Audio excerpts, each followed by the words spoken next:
দুই এক কথার ভিতরে তর্কাতর্কি চলতে চলতে পিছন থেকে আমার দুজন ফ্রেন্ড লক্ষ্য করে যে দুজন পুলিশ নাকি আপনার তাদের রাইফেলটা লোড করে নিছে ইনস্ট্যান্ট, এবং একজন নাকি আমার দিকে তাক করবে বলে ভাবতেছে, অনেকক্ষণ ধরে করতেছে। 15 তারিখের দিকে আই থিঙ্ক ঘটনাটা। তো আমি যখন রেল লাইন পর্যন্ত আসি তখন ওখানের কিছু স্থানীয় কিছু ছাত্রলীগের ছেলেপেলেরা আমাকে ধরে নিয়ে যায়, অনেক ধরনের ধস্তাধস্তি করে। ধস্তাধস্তি এক পর্যায়ে তারা বলে যে সুন্দর মতন চল, আর না হলে এখানেই তোর সাথে প্রচুর খারাপ একটা বিহেভ হবে।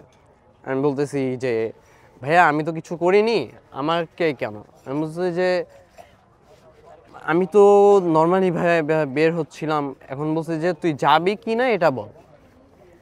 পরে পরবর্তীতে তাদের মতিগতি আমি ভালো না দেখে আমি আস্তে করে সুন্দর মতন আমি হাঁটা শুরু করি তাদের সাথে।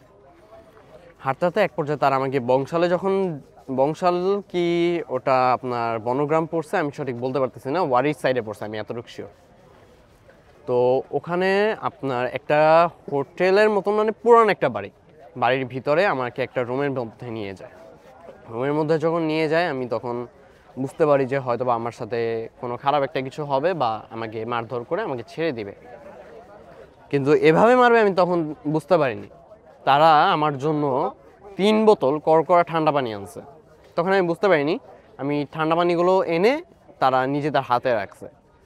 এরপরে একজন আপনার হকি স্টিক নিয়ে আর একজন মোটা বেতের যে লাঠিগুলো আছে ওই লাঠিগুলো নিয়ে আমার সামনে হাজির হয়েছে। আর সিনিয়র যে ছিলেন তিনি আমাকে প্রথমে এসে বলছেন যে নাম কি, কোথায় থাকো। আমি তাকে পরিচয় বলি, ওই যে স্টুডেন্ট। আমি যে জি ভাইয়া। কোথায় পড়াশোনা করো? আমি তাকে সব কিছু বলি। বলার পরে সে বলে যে ছাত্র আন্দোলনে যাও। আমি যে জি ভাইয়া যাই। আমি শুধু জি ভাইয়া যাই বলতে আমাকে দেরি, তিনি আমাকে চড় থাপ্পড় দিয়ে আমার পায়ে একটা লাথি মারছে। আমি নগদের ভিতরে বসে পড়ছি। যখনই বসে পড়ছি তার হয়তোবা উদ্দেশ্য ছিল যে আমার মাথায় মারা, তবে আমার মাথায় লাগেনি, আমার বাম হাতের বাহুতে লাগছে। বাহুতে লাগার সাথে সাথে আমি শুয়ে পড়ি। তারপর তিনি অনবরত লাথি দিয়েছেন। তারপর মায়েরগুলো তো অনবরত চলছে। এক পর্যায়ে গিয়ে আমি ভাবছি যে আমাকে হয়তো মারা শেষ। বলছেন না। পরে দেখি যে না, কোনোভাবে আমাকে মারা শেষ না, আমাকে আরও মারবে। আমাকে পানি দিয়েছে খাইতে। আমি পানি খাই। যখন আমি 2 ঢোক পানি খেয়ে যখন দিয়ে দিচ্ছিলাম তখন আমাকে একটা ছেলেকে দিয়ে জোর করে আরও সমস্ত পানিটা খাওয়ানো হয়। পানি খাওয়ার পরেই আমার ঠান্ডা লাগছে, আমি যখন কাশি দিব তখনই আমাকে আবার মার শুরু। অনবরতভাবে আমাকে মারতেছে। মারার পরে আমাকে আবার থামানোর পর আমাকে আবার পানি খাওয়ালো, আবার মার। এভাবে এক পর্যায়ে মারতে মারতে আমি অজ্ঞান হয়ে যাই। 2 বোতল পানি খাওয়ার পর তৃতীয়বারে যখন আমাকে মারতে মারতে আমি এক পর্যায়ে অজ্ঞান হয়ে যাই, আমার আর কোনো হুঁশ থাকে না। তো তারা নাকি আমাকে, মানে যারা আমাকে ধরে নিয়ে গিয়ে রাখছিল, তো আমার এখনও মনে আছে তারা আমাকে বলছে যে তারা নাকি আমাকে ওয়ারির র্যাঙ্কিং স্ট্রিট, আপনার এটা হচ্ছে রূপসী বাংলা একটা কাপড়ের দোকান আছে, ঠিক ওটার সামনেই আমাকে ফালায় রেখে তাদের কোনো খোঁজ খবর নেই। তো স্থানীয় যারা ছিলেন তারা আমাকে তুলে নিয়ে সালাউদ্দিনে ভর্তি করছেন। সালাউদ্দিনের ওখানে আপনার প্রায় আধা ঘন্টা থেকে আমার 45 মিনিট পর আমার সেন্স আসার পর তারা আমাকে জিজ্ঞাসাবাদ করছে, সব কিছু বলা টলার পরে তারা আমাকে বলছে যে আচ্ছা ঠিক আছে বাবা, তুমি একটু রেস্ট নাও, একটু শান্ত হও। পরে তারা একজন ডাক্তার আসলেন। তিনি আমার জামাটা খুলে দেখলেন যে আমার গায়ে কয়টা স্পট আছে। আমার এখনও মনে আছে ডাক্তার নিজেই আমার শরীরের স্পটগুলো দেখে সে নিজেই চোখ থেকে তার পানি বের হয়ে গেছিল। সে ক্ষত জায়গাগুলোতে মলম লাগিয়ে দিলেন এবং বলেন যে আস্তে ধীরে সাবধানে বাসায় যেও। আমার এখনও মনে আছে আমাকে একটা ভাইয়া প্রচুর হেল্প করছিলেন। মানে ভাইয়াকে আমি সঠিক চিনি না, তবে তিনি হয়তো বা ওয়ারিতেই থাকেন। তবে ভাইয়ার প্রতি আমি মানে সারা জীবন কৃতজ্ঞতা কামনা করব যে তিনি আমাকে যদি তুলে নিয়ে না আসতেন তাহলে হয়তো বা আমি এখানে অ্যাটলিস্ট জীবিত থাকতাম না। তিনি আমাকে ট্রিটমেন্ট করে আবার তিনি আমাকে সহি সালামতে একটি রিক্সায় উঠায় দেন। আমি বাসায় এসে পড়ি। বাসায় আসার পরে আমার বাবার প্রতিষ্ঠানে যাই, যে আমার বাবার সাথে আমি দেখা করব। আমার বাবার প্রতিষ্ঠানে যখন আমি যাই আমার বাবা দেখে যে আমার নাক মুখ হাত পা সব ফুলে গেছে। যখন আমার হাতের দিকে আমার বাবা তাকায় তখন দেখে যে আমার হাতে প্রচুর পরিমাণে স্পট।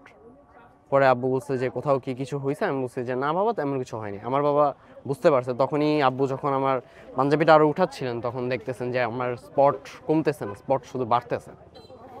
পরে যখন আমার বাবা যখন আমার পিঠের যখন পাঞ্জাবিটা উঠান তখন দেখে যে আমার হাজারো স্পট। আমার বাবা আমার তখনই চোখে থেকে পানি বের করে আমার জড়ে ধরে কেঁদে দিয়েছিলেন, বলছেন যে বাবা তুমি এখানে কেন যাচ্ছ? আমি বলছি যে অবশ্যই এটা শুধু আমার জন্য না, এটা আমার যত ভাইয়েরা আছে তাদের সবার জন্য। এমনও এক সময় আসবে আমার কিছুদিন পরে আমারও তো ভর্তি এক্সাম হবে, আমিও তো ঢাকা বিশ্ববিদ্যালয়ে, আমারও স্বপ্ন, আমিও পরীক্ষা দিব। তখন যদি আমি শুধু এই কোঠার জন্য যদি আমি বেঁচে যাই তখন কি হবে? তখন তো কিছু করার থাকবে না। পরে আমার বাবা বলছে যে আচ্ছা ঠিক আছে, যেহেতু তোমার কাছে এটা সঠিক লাগতেছে এবং আমার কাছে এটা সঠিক, তবে যাই করবা সাবধানে করবা, আমার তোমার জন্য দোয়া রইল। এই বলে আমি আমার বাবার সাথে আমি ওই দিন বাসায় এসে পড়ি। তারপর ঠিক 18 তারিখেই আমি আমার বাবার নিখোঁজ। আমি আমার বাবাকে কোনোভাবেই খুঁজে পাচ্ছি না। যখন না পাই তখন তো আপনার অনেকক্ষণ ধরে খোঁজাখুঁজি করছি। 24 তারিখে আমি লাস্ট কোনো উপায় না পেয়ে আমি যখন ঢাকা মেডিকেল কলেজে যাই, ঢাকা মেডিকেল কলেজে যাওয়ার পর আমাকে ঢুকতে দেওয়া হয় না। আমাকে পুলিশ বলে যে তাদের পারমিশন নিয়ে আসতে। তাদের পারমিশন অনেক কষ্ট করে যখন নিয়ে আসি তারপরও দাদা বলতেছে যে এখন পারমিশন নিয়ে লাভ নেই, পরিস্থিতি যখন ঠান্ডা হবে তখন এসেন। এমনকি যে আপনি তো বলছিলেন যে আমাকে যে পরিস্থিতি ঠান্ডা হওয়ার আগে আপনি আমাকে বলছেন যে ঢুকতে দিবেন, আপনি তো আমাকে কখনো বলেন নাই যে পরিস্থিতি ঠান্ডা হওয়ার সময় তুমি পারমিশন নিয়ে ঢুকতে হবে। পরে তারা বলতেছে যে না তেমন কোনো ব্যাপার না, এটা হচ্ছে যে পরিষ্কার পরিস্থিতি, একটু ঠান্ডা হওয়া লাগবে, আর নইলে তোমাকে ঢুকতে দেওয়া যাবে না। যে আমি কি আপনাকে কোনো কিছু তো করিনি, আপনাকে কেন ঢুকতে দেবেন? আপনি পুলিশ পারমিশন চেয়েছেন, আমি আপনাকে পুলিশ পারমিশন এনে দিয়েছি।